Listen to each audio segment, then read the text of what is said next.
Sebuah insiden ledakan bom dilaporkan menewaskan 2 anggota dari unit elit militer Israel. Peristiwa yang terjadi di sebuah terowongan di Rafah, wilayah selatan jalur Gaza ini, sebagaimana dikonfirmasi oleh media Israel pada Sabtu 3 Mei 2025 waktu setempat yang dikutip oleh Kabarni pada 4 Mei, juga mengakibatkan setidaknya 4 personel lainnya mengalami luka-luka.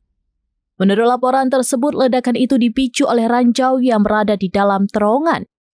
Kedua prajurit Israel yang menjadi korban jiwa diketahui berasal dari unit khusus Yahalom. Unit ini dikenal memiliki spesialis dalam mendeteksi serta menghancurkan terowongan-terowongan. Ironisnya, unit yang memiliki keahlian dalam penanganan terowongan ini justru menjadi target dan korban dari taktik perlawanan Palestina.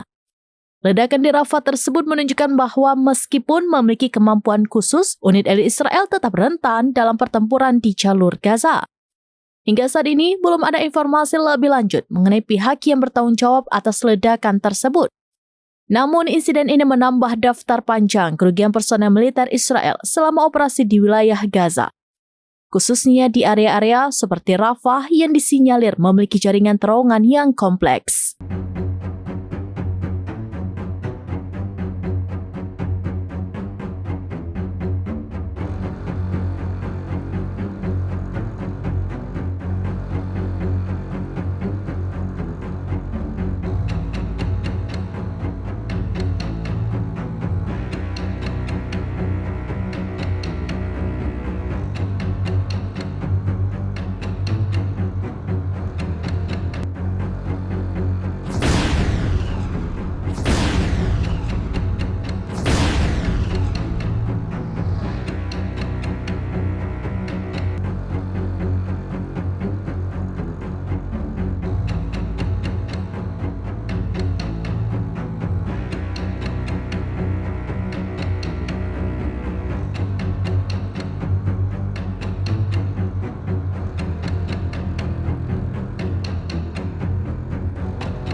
Download Tribun X sekarang, menghadirkan lokal menjadi Indonesia.